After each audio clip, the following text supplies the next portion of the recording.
আমরা কি ক্রমশই তৃতীয় বিশ্বযুদ্ধের একটা ভ্রুকুটির মধ্যে ঢুকে যেতে বসেছি? চারপাশে যে অবস্থা, তাতে যেন মনে হচ্ছে যে সর্বত্রই একটা যুদ্ধের দামামা।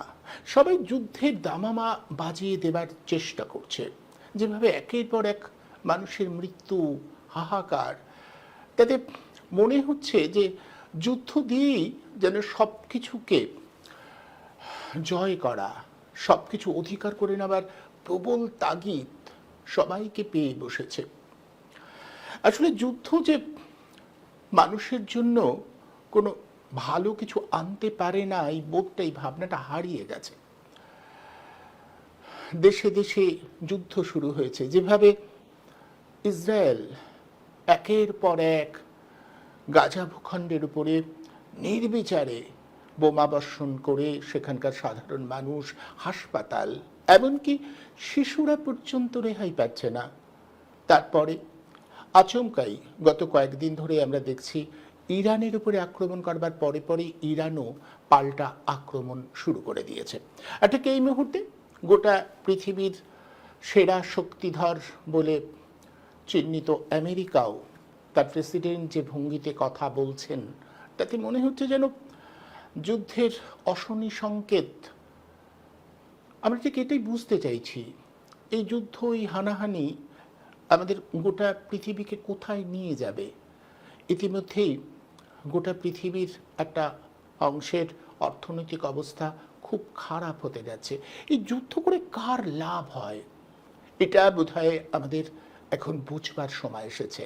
বারবার যুদ্ধ, হানাহানি, আর এই সামাজিক মাধ্যম, যেটাকে সোশ্যাল মিডিয়া বলে, সেখানে যদি চোখ পড়ে তাহলে দেখে মনে হচ্ছে যে মানুষ হিংসার, হানানির পক্ষে যেন খুব বেশি করে তার মতামত দিচ্ছে। সবাই হিংসার, হানাহানির মধ্য দিয়েই একটা সমাধানে পৌঁছতে চাইছে। সত্যি কি হানাহানির মধ্য দিয়ে সমাধানে পৌঁছানো যায়? পৌঁছানো সম্ভব? এই যে বিশ্ব পরিমণ্ডলটা আমরা তৈরি করেছি হিংসা, হানাহানির, এই পরিমণ্ডল আমাদের কি দিতে পারে? বারবার এটা নিয়ে আমার আমার প্রশ্ন জাগে। আমাদের প্রশ্ন জাগা উচিত, কিন্তু সর্বত্র সেই প্রশ্নগুলো ভাবাচ্ছে না কাউকে। সবাই যেন মেতে রয়েছেন। এক ধরনের উন্মত্ততা, যুদ্ধের উন্মত্ততা সবাইকে গ্রাস করছে। আমার ঠিক এখানেই জানবার ইচ্ছে যে কি মিলবে এই যুদ্ধের উন্মতার মধ্য দিয়ে।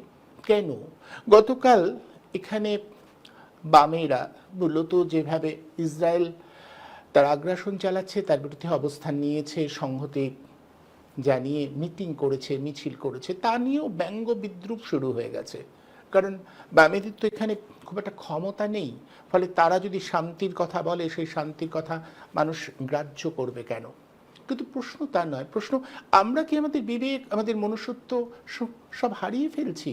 যেভাবে মানুষ মারা যাচ্ছে, যেভাবে শিশু, শৈশব রক্তাক্ত হচ্ছে, সেটা দেখবার পরেও আমাদের মনে হয় না যে আসলে এই যুদ্ধের পিছনে, এই যুদ্ধের দামামা বাজানোর পিছনে একটা অর্থনীতির অঙ্ক আছে, একটা ব্যবসার অঙ্ক আছে? কবে আমরা একটা বুঝবো? অধিকাংশ মানুষকে তার বোধ বুদ্ধিগুলো বিসর্জন দিয়ে যদি এই যুদ্ধের উন্মাদনার দিকে ঠেলে দেওয়া যায়, তাহলে কাদের লাভ হয়, কারা লাভ করতে পারে? এই প্রশ্নগুলো কি ভাবার সময় আসেনি? এইভাবে শুধু উন্মত্ত যুদ্ধের দিকে আমরা যাব? আমাদের দেশ ভারত শান্তির পক্ষে বরাবর থেকেছে, কিন্তু এবার যুদ্ধবিরোধীর পক্ষে রাষ্ট্রসংঘে তার অবস্থান নিতে পারেনি, ভোট দিতে পারেনি ভারত। খুব অদ্ভুত অবস্থান।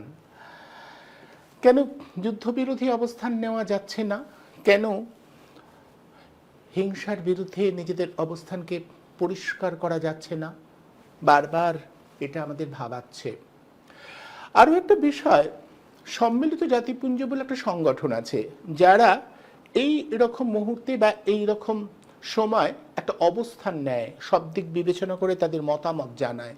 আমরা তো জানি যে এই সম্মিলিত জাতিপুঞ্জের যে বিভিন্ন বিভাগ আছে, সেগুলোকে রক্ষা করতে, সেগুলো সক্রিয় রাখতে কোটি কোটি টাকা ব্যয় হয়। তারা কি করছেন, কি অবস্থান তাদের? এই সম্মিলিত জাতিপুঞ্জের প্রয়োজনীয়তা কি?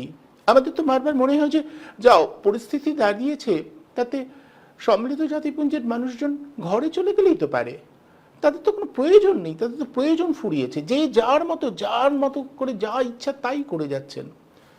যুদ্ধের নামে এই প্রাণহানি, এই বিস্তীর্ণ হিংসা ছড়িয়ে দেওয়া, এটা কোন দিকে নিয়ে যাবে আমাদের আমাদের দেশ, আমাদের অর্থনীতি, সাধারণ মানুষের জীবনযাপন কোথায় পৌঁছবে? দুনিয়া যুদ্ধে জুড়ে যেই যুদ্ধের আশঙ্কা, সেই আশঙ্কার মধ্যে বোধহয় আমাদের এই প্রশ্নগুলো বারবার করতে হবে, বারবার বুঝতে হবে। আসলে এই প্রশ্নগুলো করি, আমরা বোঝবার চেষ্টা করি যে কি চাইছে আছে আজকের দুনিয়া জোড়া মানুষ, কোন দিকে যেতে চাইছে তারা। আসুন এ বিষয়ে আলোচনা করবার জন্য আজ আমি যাদের আমন্ত্রণ জানিয়েছি তাদের সঙ্গে প্রথম পরিচয় করিয়ে দিই। আমাদের সঙ্গে রয়েছেন ডক্টর দেবশ্রী ভট্টাচার্য, অধ্যাপক ডক্টর দেবশ্রী ভট্টাচার্য আমাদের সঙ্গে রয়েছেন। আমাদের সঙ্গে রয়েছেন গৌতম দত্ত, পেশায় শিক্ষক এবং একই সাথে রাজনৈতিক বিশ্লেষক। আর আমাদের সঙ্গে রয়েছেন রূপম চট্টোপাধ্যায়, দীর্ঘদিন সাংবাদিকতার সঙ্গে রয়েছেন রূপম চট্টোপাধ্যায়।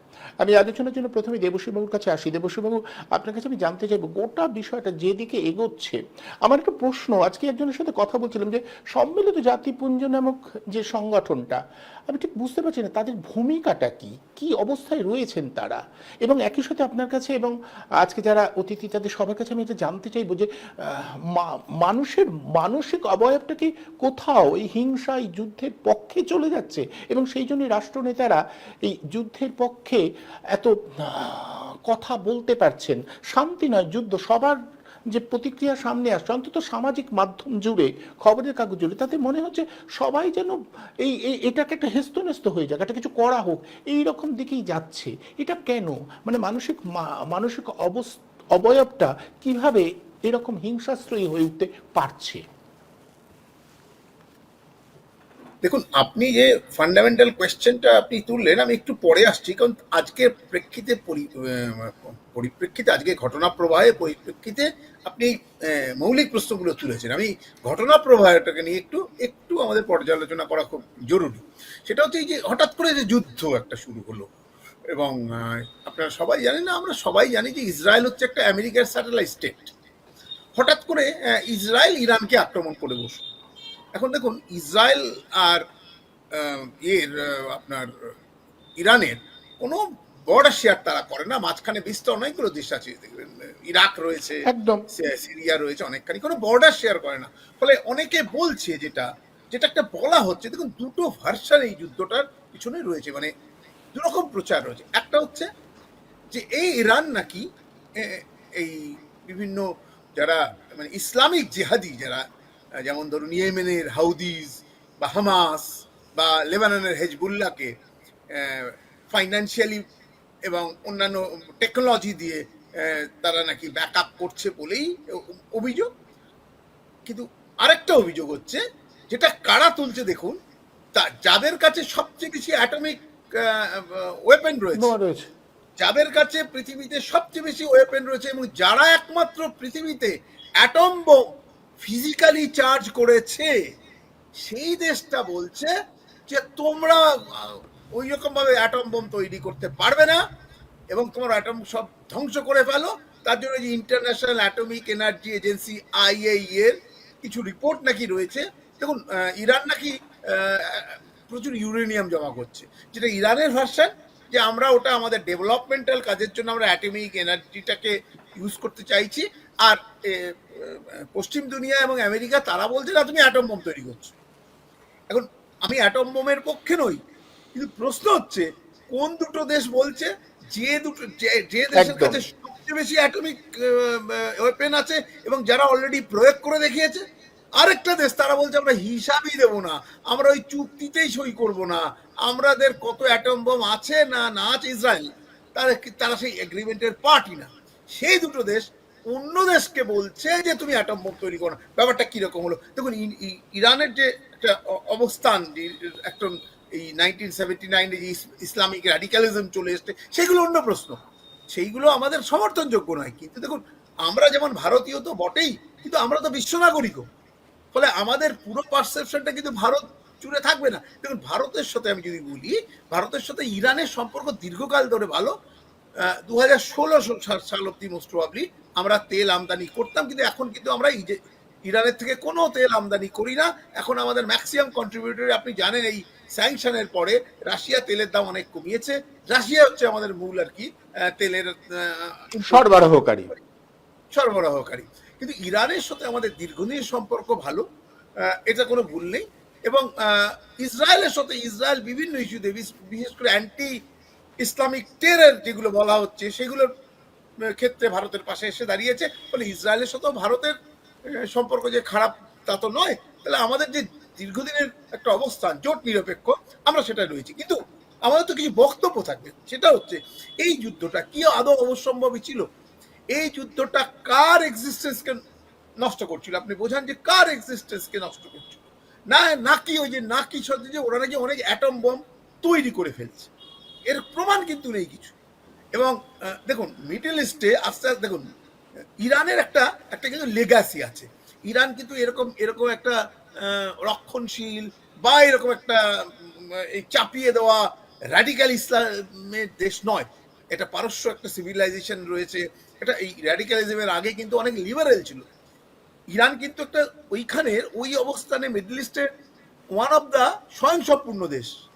সম্ভবত ওরা এয়ারক্রাফটটা করতে পারে না, মানে এই যাত্রীবাহী এয়ারক্রাফটটা তৈরি করতে পারে না। বাকি কিন্তু টেকনোলজিক্যালি ওরা কিন্তু খুব পশ্চিম দুনিয়ার দিক মুখাপেক্ষী নয়। আর এইটাই হচ্ছে গাত্রদায় হচ্ছে আমেরিকা। কারণ আমেরিকা চাইছে এই গালফ এই অঞ্চলে যে একটা অস্থির পরিস্থিতি করলেই কি হবে, পেট্রো ডলার একটা বড় ইম্পর্টেন্ট ইস্যু, সেটার উপর কায়েম করা যাবে। এবং সেটা করার জন্য তাদের যে স্যাটেলাইট যে একটা স্টেট আছে ইসরায়েল নামে, সে তো রয়েছেই, তাকে উড়িয়ে দেওয়া হলো। ইসরায়েল কি বলছে? ইসরায়েল বলছে আমাদের এক্সিস্টেন্সিয়াল আমার সমস্যা, তার জন্য ইরানকে, কারণ ইরান ওই জঙ্গিদের মদত দিচ্ছে, হাউদিস বলুন, হিজবুল্লাহ বলুন, হামাস বলুন, এদের মদত দিচ্ছে। যদি মদত দিয়ে থাকে, আমি দিয়ে থাকি, কিন্তু আরো অনেক দেশ দিচ্ছে। মানে এটা একটা ইসলামিক র্যাডিক্যালিজমের বিরুদ্ধে সারা বিশ্বব্যাপী প্রশ্ন রয়েছে। যখন পলিটিক্যাল ইসলাম থেকে এই র্যাডিক্যাল ইসলাম তৈরি হলো, এবং সেই র্যাডিক্যাল ইসলামটাকে ইমপ্লিমেন্ট করার জন্য বলা হলো যে আমাদের দেশে যেমন বলা হচ্ছে না হিন্দু খাতরে মে আয়, ঠিক একই ভার্সন দিয়ে কিন্তু এই ইসলামিক র্যাডিক্যালিজম তৈরি হয়েছে, ইসলাম খাতরে মে হয়। রূপমবাবু, আপনার কাছে আমার জিজ্ঞাসা, সাংবাদিক হিসেবে গোটা পরিস্থিতিটাকে কিভাবে দেখছেন? মানে আমি যেটা সামাজিক মাধ্যমের উল্লেখ এই জন্য করলাম যে আমাদের চোখের সামনে একটা যুদ্ধ হলে একটা সময় ছিল মানুষের খুব ক্ষতি হবে, মানুষ ভীত সন্ত্রস্ত হবে, কিন্তু অন্তত সামাজিক মাধ্যম কিংবা আমরা যদি গণমাধ্যম বলি, আমাদের সংবাদ মাধ্যমকেও যদি চিহ্নিত করি, সেখানে তো প্রত্যেকদিন দামামা বাজাবার মানে আরো উস্কে দেওয়ার প্রয়াসটাই চলছে। এই যে একটা বাতাবরণ তৈরি করবার চেষ্টা, এটা কেন হচ্ছে? মানে এটাই লাভ, সবাই কি তার মানে লাভের হিসেবটাই করছে? ক্ষতি যে শেষ পর্যন্ত মনুষ্য সমাজের, সেটা সবাই ভুলে যেতে চাইছে। ভারতবর্ষের ক্ষেত্রে ভারতের যে জোট নিরপেক্ষ অবস্থান, একদম 1952 সালে বান্দং কনফারেন্স এবং বান্দং কনফারেন্সের পরে প্রেসিডেন্ট নাসের এবং নেহেরু এরা মিলে সারা পৃথিবীতে যে জোট নিরপেক্ষ আন্দোলনটাকে জোরদার করেছিল, সেই অবস্থান থেকে অনেকেই সরে গেছে। এবং ভারতবর্ষের সবচেয়ে দুর্ভাগ্য হচ্ছে যে নেহেরুর মতো একজন ধর্মনিরপেক্ষ জোট নিরপেক্ষ লিডার ছিলেন, যিনি ভারতবর্ষের প্রতিনিধিত্ব করতেন। নরেন্দ্র মোদী, যিনি ভারতবর্ষের হচ্ছেন বিশ্বগুরু সাজছেন, তিনি কিন্তু অশান্তির বিশ্বগুরু। তিনি অশান্তির বিশ্বগুরু এই কারণে যে তার প্রথমত ভয়েস, তার কোনো শিক্ষা নেই, তার লেজুর ভিত্তি করা ছাড়া কোনো উপায়ও নেই, কোনো মেরুদণ্ড নেই। গোটা কখনো ট্রাম্পের কথা ছাড়া তিনি ওটবস করেন ট্রাম্পের কথা। এবং ভারতবর্ষের সাথে পাকিস্তানের যুদ্ধ হলেও সেই যুদ্ধ বিরোধী ঘোষণা করতে হয় ট্রাম্পকে। ট্রাম্প ঘোষণা করার ফলেই যুদ্ধটা বন্ধ হয়েছে। মুখে এরা যাই বলুক, সেটাকে সরাসরি অস্বীকার করার ক্ষমতা নেই। আমেরিকা যেমন এই মুহূর্তে ফ্রান্সের প্রেসিডেন্ট G7 যে বৈঠক কানাডায় হয়েছে, সেই 7 বৈঠক শেষ করে ফ্রান্সে ফিরে ফ্রান্সের প্রেসিডেন্ট বলেছেন যে ট্রাম্প যুদ্ধবিরতি নিয়ে ভাবছেন, যুদ্ধবিরতির কথা চিন্তা করছেন।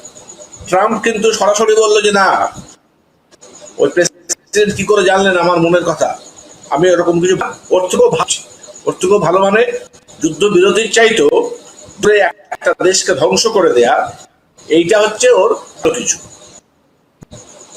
তো এই যে অবস্থা, ওরা যখন কট্টর এবং খোলাখুলি মানব বিরোধী, মানবিকতা বিরোধী, বিরোধী, সার্বভৌমত্ব বিরোধী একটা অবস্থা করে নিচ্ছে, তখন ভারতের স্পষ্ট করে তার জোট নিরপেক্ষ যে অবস্থা তার সামনে নিয়ে হবে। সেটা কিন্তু ভারতবর্ষে যেহেতু অতীতের এই সরাসরি নিয়ন্ত্রিত সমস্ত চ্যানেলগুলো, ভারতবর্ষের সরকার এবং তার যে ঘনিষ্ঠ পুঁজিপতি গোষ্ঠী, তারাই ভারতবর্ষের চ্যানেলগুলোকে চালায়।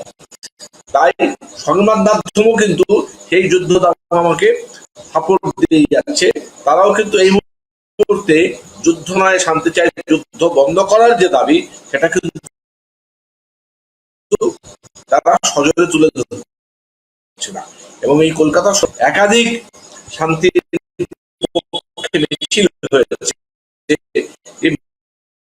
মিছিল নিয়েও সংবাদ মাধ্যম ভূমিকা, নিয়ন্ত্রিত সংবাদ মাধ্যম এবং তথ্য চায় মুজির করি, সেই দিক হয়েছে মাধ্যমের বিষয়। এবং আমরা জানি যে এই মুহূর্তে ইসরায়েলকে দিয়ে আমেরিকা ইরানকে পরিষ্কার বলছে সাদ্দাম হোসেনের মতো ফাঁসি দেওয়া হবে খোমেনিকে এবং মারা খুন করা হবে, হুমকি, এবং তাকে সাদ্দাম হোসেন এইটা সরাসরি তারা বলতে সাহস পাচ্ছে। তার কারণ এর বিরুদ্ধে যে গোষ্ঠী ন্যাটো চুপ করে থাকবে ভূমিকা, আর ন্যাটো ছাড়া অন্য যে দেশ বাইরে যারা, ভারতের একটা ভূমিকা ছিল, একটা ভূমিকা ছিল। চীন যদিও এখন একটা প্রসারণবাদী নীতি নেই, একটা দেশ দখল করে প্রধান, এটা তারা পাকিস্তান বা অন্য কারো দেশের সাথে কথা বলে, সেটা আলাদা। ভারত টার্গেটও করেছে যে 50,000 কোটি টাকার অস্ত্র তারা বিক্রি করবে 2030 সালের মধ্যে। অর্থাৎ অস্ত্র ব্যবসা চলবে। তো অস্ত্র ব্যবসা যদি চলে, অস্ত্র ব্যবসাটা কিসের জন্য? অস্ত্র তো খাওয়ার জন্য নয়, অস্ত্র কাঁধে নিয়ে ঘুরে বেড়ানোর জন্য, অস্ত্র ব্যবহারের জন্য। ফলে পরোক্ষভাবে সে যুদ্ধকে মদত দিচ্ছে। যখন একটা দেশ অস্ত্র বিক্রিকে হাতে এবং অস্ত্র বিক্রিকে একটা রাষ্ট্রের অন্যতম প্রধান ব্যবসা রূপান্তরিত করে, তখন বুঝতে হবে সে যুদ্ধের পক্ষে, শান্তির পক্ষে নয়। যুদ্ধের পক্ষে মানে সাধারণ মানুষের মৃত্যুর পক্ষে, মানুষের রুটি রুজির বিরুদ্ধে। এবং হয় উলুখাত, এটা আজকে নতুন। এবং আমরা দেখতে পাচ্ছি ইরানের ত্যাগের পরে দাঁড়িয়ে সাধারণ যারা ইসরায়েলি, তারা কি করছে? তারা বলছে আমরা আত্মসমর্পণ করছি, ইরান তুমি যুদ্ধ বন্ধ করো। কিন্তু তাদের না কোনো মূল্য ওই ইসরায়েলের প্রধানমন্ত্রী এবং সামরিক বাহিনী, তার কাছে কোনো মূল্য নেই। গৌতম, আপনি আমাকে আজকে বলছিলেন, মানে আপনার সঙ্গে কথা হচ্ছিল, আপনি বলছিলেন যে সাধারণ মানুষের মানসিক অবয়বটা যে যুদ্ধের পক্ষে, যুদ্ধ হলে যে সাধারণ মানুষের খুব ক্ষতি হয় গোটা পৃথিবী জুড়ে। আপনি একটা নিজে শিক্ষকতা করেন, আপনি বারবার বলছিলেন আসলে কিছু মানুষের চাহিদার উপর একটা বড় অংশের মানসিক পরিমণ্ডল তৈরি করা হচ্ছে। মানে এমনটা নয় যে মানুষ যুদ্ধ চাইছে, এমনটা নয় মানুষ হিংসার পক্ষে, কিন্তু অল্প কিছু মানুষ যারা, এই যে যেমন রাষ্ট্র নেতাদের কথা বলা হলো, তাদের চাহিদাটা একটা বড় অংশের পৃথিবীর উপরে চাপিয়ে দিতে পারছেন তারা। অর্থাৎ ভাবনাগুলো উৎপাদন করা হচ্ছে। মানে আমরা যে ভাবনাগুলো ভাবছি, যে ভাবনাগুলোকে আপাতভাবে আমরা মনে করছি আমাদের ভাবনা, সেই ভাবনাগুলো আসলে উৎপাদিত হচ্ছে, আমাদের মাথার মধ্যে ঢুকিয়ে দেওয়া হচ্ছে। আসলে কোড আনকোড সেই কথাটা বারবার মনে পড়ছে যে কাদো প্রমাণ করিয়া গেলেন সে তিনি মরেন নাই। আর আজকের নিরপরাধ নিরীহ সাধারণ মানুষরা তাহারা মরিয়া প্রমাণ করিল তাহারা বাঁচিয়া ছিল না। এমন ভাবে এই নিরীহ মানুষদের উপর অত্যাচার হচ্ছে যা দেখে শিউরে উঠতে হয়। ক্ষুধার্ত মানুষের লাইন যেখানে, সেখানেও দেখা যাচ্ছে বোম এসে পড়ছে, সেই মানুষগুলো ক্ষুধার্ত ছোট ছোট শিশুরা মৃত্যুর কোলে ঢলে পড়ছে। এর চেয়ে মর্মান্তিক দৃশ্য আমার মনে হচ্ছে আজকের 21 শতাব্দীতে আছে বলে আমার অন্তত জানা নেই। পৃথিবীর ইতিহাস আমাদের জানিয়েছে যে বিগত 5,000 বছরের মধ্যে প্রায় 14,000 যুদ্ধ হয়েছে, এক দুটি যুদ্ধ নয়। কি দিয়েছে আমাদের? শান্তি। কি দিয়েছে আমাদের? চোখের শ্রান্তি। কি দিয়েছে আমাদের? মানসিক তৃপ্তি। আমি জোর গলায় বলতে পারবো এই কথাগুলো? বলতে পারবো না। আমি আপনাদের পরিসংখ্যান দিয়ে বলছি যে প্রায় গত বছর এই আমেরিকা 31,870 কোটি ডলার শুধুমাত্র অস্ত্র বিক্রি করেছে। এমনকি গাজা ভূখণ্ডের সঙ্গে যুদ্ধ চলাকালীন ইসরায়েলের কাছে প্রায় 2000 মার্কিন ডলারের অস্ত্র বিক্রি করেছে, এবং সম্প্রতিকালে সৌদি আরবকে 350 কোটি টাকার অস্ত্র বিক্রির অনুমোদনও হয়েছে। ইসরায়েলকে অনুমোদন দিয়েছে তার ক্যাবিনেট। তাহলে এইরকম একটা পরিস্থিতির মধ্যে দিয়ে তারা পৃথিবীকে সুন্দর, সর্বাঙ্গীন, সুষ্ঠু একটা পরিবেশ তৈরি করবার কথা ভাবছেন। এক হাতে অস্ত্র, আর এক হাতে শান্তির বাণী, এই নিয়ে তারা এগিয়ে যাচ্ছেন। অর্থাৎ নিয়ন্ত্রণ এবং নিরস্ত্রীকরণ, এই দুটো বাণী একসঙ্গে তারা নিয়ে বেড়াচ্ছেন। একটা হচ্ছে নিয়ন্ত্রণ, একটা হচ্ছে নিরস্ত্রীকরণ। এই দুটোর মধ্যে আছে ক্ষমতার প্রয়াস, ক্ষমতার প্রকোপ, লোলুপতা, জিজ্ঞাসা, আমার চাই। এই সাহেবসাদের জীবনের প্রাপ্তি হচ্ছে ক্ষমতা, আর ক্ষমতাকে আজকে আস্ফালন করতে গেলে পরে আমার প্রয়োজন কি? আমার প্রয়োজন হচ্ছে একটা যুদ্ধের, এবং তাই যুদ্ধের জিগির দিচ্ছে। আজকে আমেরিকা শান্তির কথা বলছে। এই আমেরিকা সোভিয়েত ইউনিয়নের সঙ্গে যখন এই আফগানিস্তানে, তখন সেই সময় এই সমস্ত মুজাহিদিনদের, ওই সমস্ত আফগানদের পাকিস্তানে পাঠিয়ে দিয়ে কলকাতাতে সেখানে জঙ্গি তৈরি করে ভারতবর্ষে প্রেরণ করবার কৌশল আছে এই আমেরিকা। আজকে শান্তির কথা বলছে, আজকে শান্তির বাণী শোনাচ্ছে।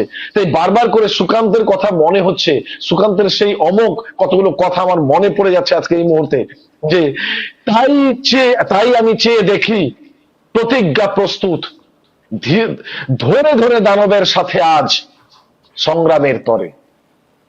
এটা আমি বলিনি, সুকান্ত বলেছেন। সেই কবি সুকান্ত বলেছেন যে তাই আমি চেয়ে দেখি প্রতিজ্ঞা প্রস্তুত, ধরে ধরে দানবের সাথে আজ সংগ্রামের তরে। সেই দানব আজকে আমাদের সামনে, আর পৃথিবীর শান্তিকামী মানুষের উচিত আজকে তাদের প্রতিজ্ঞাকে প্রস্তুত করা, লড়াইয়ের ময়দানে তাদের সঙ্গে দেখা হোক। আজকে ইরাকের ক্ষেত্রে আমরা কি দেখলাম? যে ইরাক নাকি গণবিধ্বংসী লোস অস্ত্র তৈরি করেছে, অস্ত্রের বিরুদ্ধে সঙ্গে সঙ্গে তাকে দাঁড় করে দিল, এবং সেখানে সাদ্দাম হোসেনকে মেরে ফেলালো। আজকে পর্যন্ত তার একদম অস্তিত্ব আমি একটু মনে করিয়ে দিই গৌতম, সেই সাদ্দাম হোসেন মানে কিছু অস্ত্র তৈরি করেছে, তার জন্য নিরাপত্তা পরিষদের মানুষজন গেল, একটা টিম গেল, কোথাও খুঁজে পেল না। তারপরেও একেবারে কি বলবো, একতরফা আক্রমণ হয়েছিল সাদ্দাম হোসেনের বিরুদ্ধে। আমরা সে সময় জানি যে যাওয়া হলো, তারপরে সেই অস্ত্র খোঁজা হলো, নিরাপত্তা পরিষদের সদস্যরা এসে বললেন যে না, তেমন কিছু পাওয়া যায়নি। কিন্তু তারপরেও আমেরিকার যে মনোভঙ্গি যা ছিল সেটাই করলেন, মানে একেবারে আক্রমণটা করবেন বলে আগে যে স্থির করে রেখেছিলেন সেটাই করেছিলেন তারা। আর রাষ্ট্রপুঞ্জের কথা বলবেন, রাষ্ট্রপুঞ্জ পুতুল নাচের পুতুল।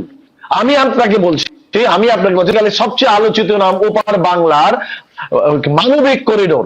আপনারা জানেন যে পৃথিবীর ইতিহাসে যতগুলো মানবিক করিডোর আছে, অর্থাৎ রাষ্ট্রপুঞ্জের তৈরি করা 6-7 পর্যন্ত মানবিক করিডোর গুলোর কি ভয়ানক অবস্থা পরিণতি হয়েছিল, মানবিক করিডোর গুলো কি ভয়ঙ্কর পরিণতি ঘটেছিল। আজকে যে মানবিক করিডোরের কথা বলছে, সেই মানবিক করিডোর দিয়ে কি যাবে? আমেরিকার অস্ত্র। আরাকান আর্মির কাছে আমেরিকার অস্ত্রটা যাবে, আর সেটা রাষ্ট্রপুঞ্জের নাম দিয়ে সেখানে তারা সংহতি তৈরি করছে। রাষ্ট্রপুঞ্জের নাম দিয়ে সেখান থেকে মানবিক করিডোর তৈরি করে সেখানে অস্ত্র প্রেরণ করা হবে, এই কৌশল আছেন। রাষ্ট্রপুঞ্জের আলোচনা প্রাসঙ্গিকতা আছে, কতটা গ্রহণযোগ্য আছে সেটা আলোচনা করতে গেলে এটা আরেকটা এপিসোড তৈরি করতে হবে। আমি সেখানে যেতে চাইছি না। আমি শুধু একটা কথা মনে হচ্ছে, আরেকজন কবির কথা আমার মনে পড়ছে, আপনিও সেই কবির নাম হয়তো জানেন, কবি আহসান। আমাকে সেই অস্ত্র ফিরিয়ে দাও, সভ্যতার সেই প্রতিশ্রুতি, সভ্যতার সেই প্রতিশ্রুতি, সেই অমোঘ অনন্য অস্ত্র আমাকে ফিরিয়ে দাও। অর্থাৎ সভ্যতার প্রতিশ্রুতি দিতে পারে সেই অস্ত্রটা আমাকে দিন। আমি সেই অস্ত্র আমরা চাই পৃথিবীতে বপন করতে। সভ্যতা খিত হবে, সভ্যতা যেখানে বেঁচে থাকবে, এখানে ধ্বংস হবে না। আজকে লীলা ক্ষেত্রে পরিণত হয়েছে পৃথিবীর বুকে। কি পেয়েছে পৃথিবীর মানুষ আতঙ্কিত হয়ে আছে, কোন সময় আমি আমার অবয়বটাকে হারিয়ে দেব, পৃথিবীতে বিলীন হয়ে যাবে। এই দৃশ্য এটা মানুষ অন্তত ভাবতে পারে না, মানুষ অন্তত জানতে চায় না। রাষ্ট্রপুঞ্জ তো 1886 খ্রিস্টাব্দে শান্তি বর্ষ পালন করেছিল, কোথায় শান্তি? আজকে শান্তি কতটুকু শান্তি দিতে পেরেছে গোটা পৃথিবীর মানুষের কাছে? তা চিৎকার করে মিথ্যার গর্ভে মুখ লুকিয়ে কোনো লাভ নেই। সুতরাং শান্তি তারা দেবে, শান্তির প্যাটেন্ট ওই সমস্ত সাম্রাজ্যবাদীদের হাতে রয়ে গেছে। যখনই আমেরিকা চিৎকার করে, একই সঙ্গে হুক্কা হওয়া করে গ্রেট ব্রিটেন, একই সঙ্গে হুক্কা করে অন্যান্য অস্ত্র বিক্রেতা দেশগুলো। এই জন্য অস্ত্র বিক্রির একটা যুদ্ধ ক্ষেত্র, অর্থাৎ বাণিজ্যিক যুদ্ধটা একটা কনভেনশনাল ওয়ারে রূপান্তরিত হয়ে গেছে। এটা হচ্ছে আমাদের মনে রাখতে হবে যে বাণিজ্যিক যুদ্ধটা সামরিক যুদ্ধে রূপান্তরিত হয়ে গেছে, এবং এই বাণিজ্যিক যুদ্ধটা করতেই হবে। এবং এই বাণিজ্যিক ট্রেড, আমি কিছুদিন আগে একটি চ্যানেলে বসে, আপনার চ্যানেলে খুব সম্ভবত বসে বলেছিলাম যে এই বাণিজ্যিক যুদ্ধ, আমেরিকার সঙ্গে চীনের বাণিজ্যিক যুদ্ধ নিয়ে আমি বলেছিলাম যে এই বাণিজ্যিক যুদ্ধটা না হয় আগামী দিনে কনভেনশনাল ওয়ারে রূপান্তরিত হয়ে যায়। আজকে যেন মনে হচ্ছে, আপনারা জানেন যে আজকেও বিভিন্ন সময় বিভিন্ন ইউটিউব চ্যানেল থেকে আরম্ভ করে বিভিন্ন চ্যানেলে বলছে যে গোপনে অনেক মারণাস্ত্র চীন আবার কি বলেছে ইরানকে পাঠিয়েছে।